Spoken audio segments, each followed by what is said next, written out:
Interested in investigation and security? Whether you are already a professional or you are in the beginning stages, take all of your classes at the National Investigative Training Academy. Choose from over 200 courses, all written and taught by experts in the field.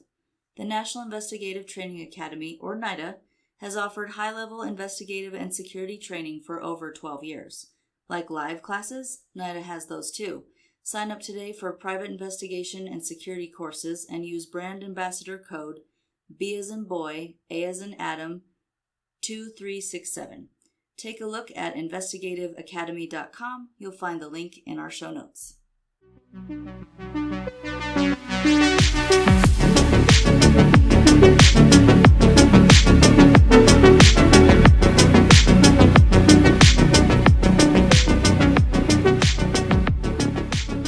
Welcome to Crossing the Tape in the news edition. As always, I'm one of your hosts, Hillary. And I am the other, Brendan. Happy New Year, and thanks for joining us in our new episode series we're going to try to run this year, along with our usual stories, of course. But we wanted to do something a bit different and bring you breaking news and discussion that way with some smaller episodes, and then we'll have our usual episodes with cases that we've researched. Yes, and January got a little busy, as it probably did for many of you. So this month we're going to focus on this new format for a little bit, and then we'll be back with a full story for February, along with more news. Yes. Sign the crime scene log. And do listen to the news. We kind of wrapped up our recording before the holidays, early in December, and everything kind of went bananas there for a little bit. Yeah, there were some really good stories, and we thought, oh shoot, we're not ready. So these first few, we're kind of playing catch up. Yes. To bring you the inaugural In the News. And what better way to do it than to discuss the assassination of United Healthcare CEO Brian Thompson. Yes. And I'm going to admit, maybe I'm a little bit of a jerk, because when I heard the name of the suspect, I thought, oh, mafia hit. But, yeah, I did too. But when I heard it wasn't, I thought, are we sure? We checked. We double checked. Now, what happened here? At 7 a.m., a shooter was lying in wait outside of the Hilton Midtown, New York, for CEO of United Healthcare, Brian Thompson. Now, of course, other people, it was in the news initially that this was probably a hit, an assassination. It was definitely targeted. Yeah, it was planned, targeted. It wasn't a hired hit. The shooter got the victim point-blank range from behind, fired a couple times into his back, and I think once he was on the ground. Mm-hmm. He was seen on CCTV cameras wearing a facial covering and a hood. The gun malfunctioned a couple times, but he quickly worked through it, so he was either a professional or practiced. He had practiced, knew what he was going to do. And the gun was equipped with a silencer, which we'll talk more about in a second. More details were uncovered pretty quick. He escaped the area on an e-bike, which are GPS tracked, and I understand you need a credit card to use one of those, so yeah, that had to lead them on some kind of trail. Yeah, he was careful in some ways and really blatant in others, and I really don't think he cared about getting caught. Yeah, he didn't, and he doesn't currently seem too upset about it. The killer was eventually unmasked and identified, or at least the suspected killer. He hasn't gone to trial yet, but true. We all see what's playing out here. Well, I would love to hear how it plays out in court, and we're probably going to bring you updates on this story throughout the year. Mm-hmm. But the suspect was identified as Luigi Mangione. Mm-hmm. See, you all thought it, but he's, New Yorker, American kid. Shell casings found at the scene had the words deny, delay, and depose written on them, which are words similar to the title of a book, that explains why insurance companies refuse claims. So, Yes. obvious connection. Healthcare CEO was killed. Those words on the scene, written on the bullet casings. Mm-hmm.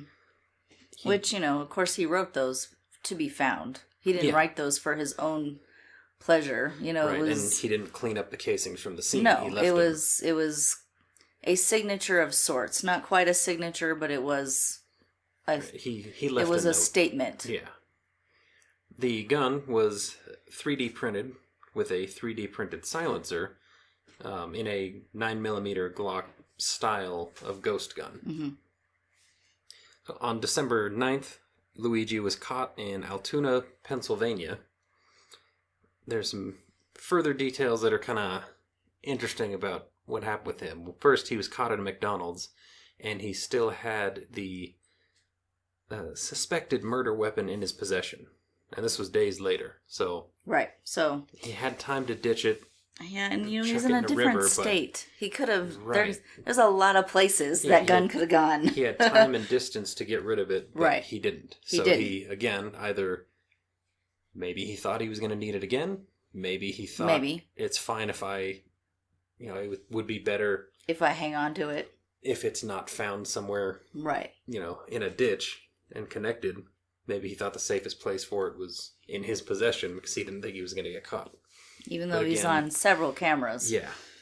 Yeah. And they released images of him prior to him being found. Oh, yeah. He was chatting up a clerk at a hostel and everything. Yeah. So his family had reported him missing in November because they hadn't heard from him since July. He just kind of dropped off the grid. He's said to have suffered back problems after an injury, and his friends say that he just sort of vanished from their lives too after having a back surgery months prior to the shooting. So he has a health issue. He was not a United Healthcare customer. But he has issues with insurance, it sounds like. Yeah. After he was caught, he ended up waiving his New York extradition, and federal prosecutors filed a number of new charges on him. So, murder, he faced a couple charges, I think, like improper possession of a firearm, something relating to that in Pennsylvania. Yeah, and then these were piled on top. And then murder, using a weapon with a silencer, 2 counts of stalking, and there were also 11 other state charges filed. And he was indicted on murder in the first degree, which included a terrorism charge on that indictment. Which is interesting. Yes, and some folks are kind of up in arms about, like, well, what? So you kill a rich person, it's terrorism, but if a drug dealer gets shot, I don't know.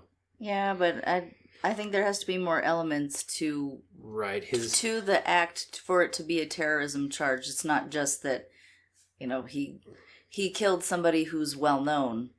I don't think that's what caused the terrorism charge. I think what other circumstances, other details derived from that. Yeah, probably the planning. He had a little bit of a manifesto that he left expressing his issues with insurance companies in America. And it definitely seems that it wasn't a shooting to kill Brian Thompson. It was a shooting to strike fear into the insurance companies that have denied coverage to unfortunate American citizens who have died without care. It was a killing to make a point. Right. It wasn't... He was targeting Brian Thompson. Yeah. But he wasn't targeting him necessarily. He was targeting his position. Yes, which makes me wonder, was he the one he found? Was he maybe he kept that gun because he thought maybe his plan was to kill others. He was on the lookout for others, possibly. He also faces charges of criminal and possession of a weapon, which is no surprise there. Right. The first-degree murder charge is actually usually reserved for law enforcement victims in New York. Mm-hmm. It's a little different in New York than other states where it's premeditation is what makes first degree. Yeah. New York's is a little bit different and seldom used, which again has people who are supporters of his up in arms that, well, if he had shot anyone else, it wouldn't have been that charge.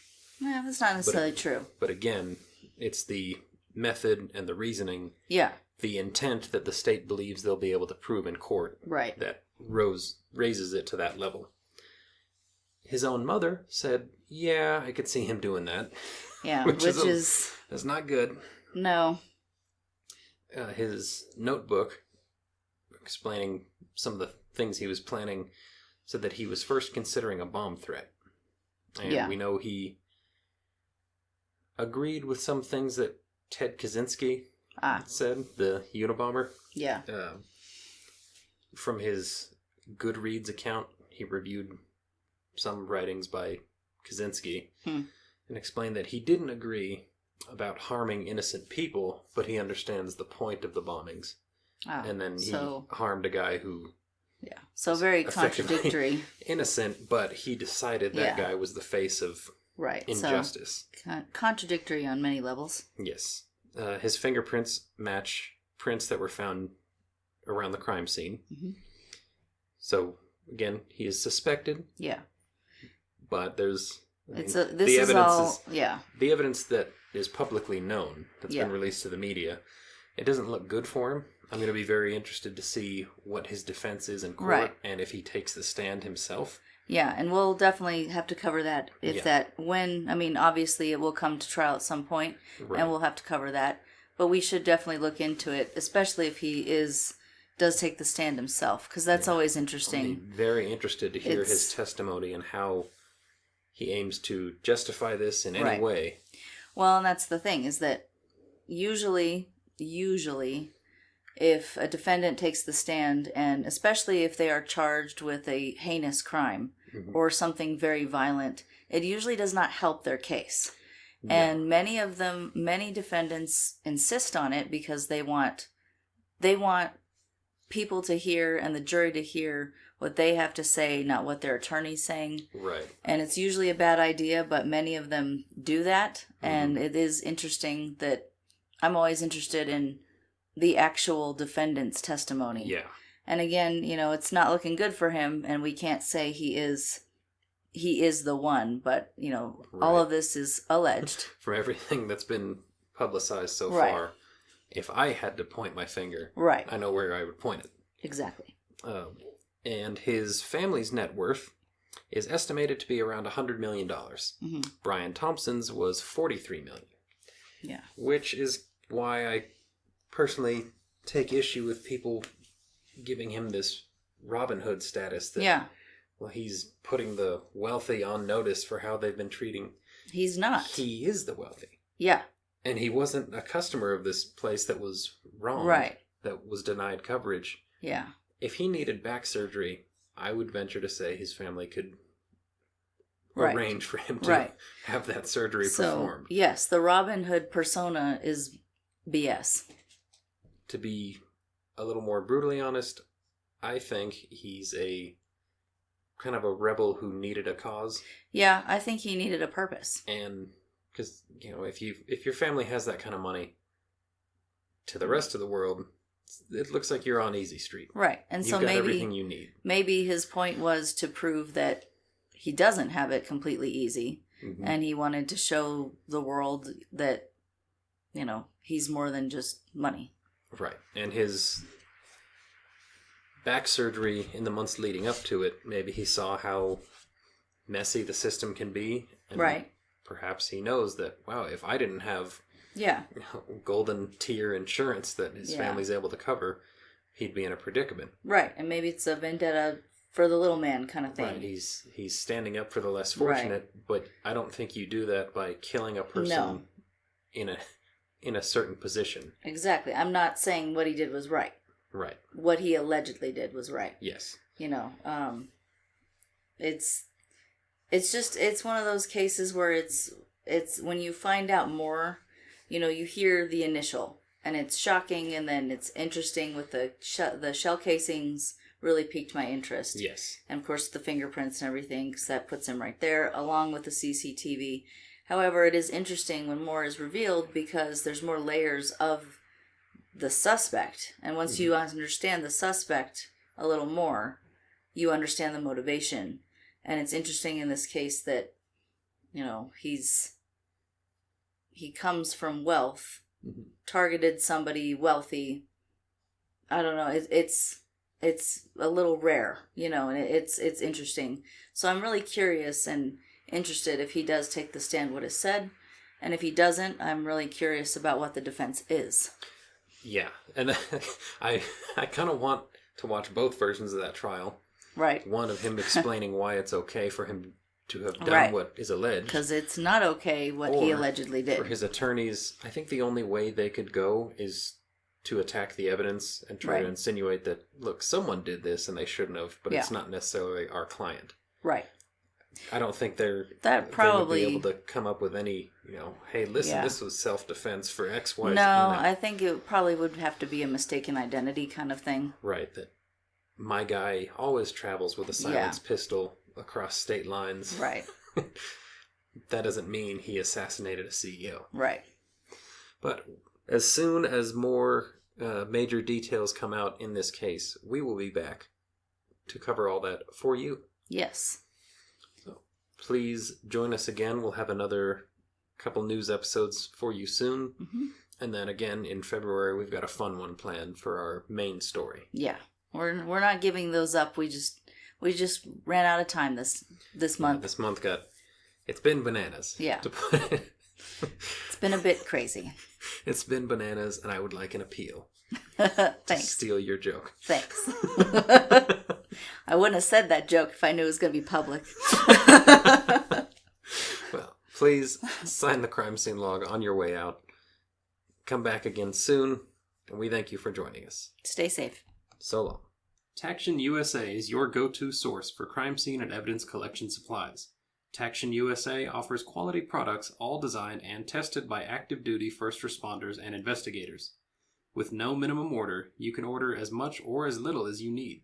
Ordering is fast with no hassle attached. Check out TactionUSA.com today and find the quality and quantity you need when it comes to crime scene and evidence collection supplies. That's TactionUSA.com, or look for the link in our show notes and Facebook posts.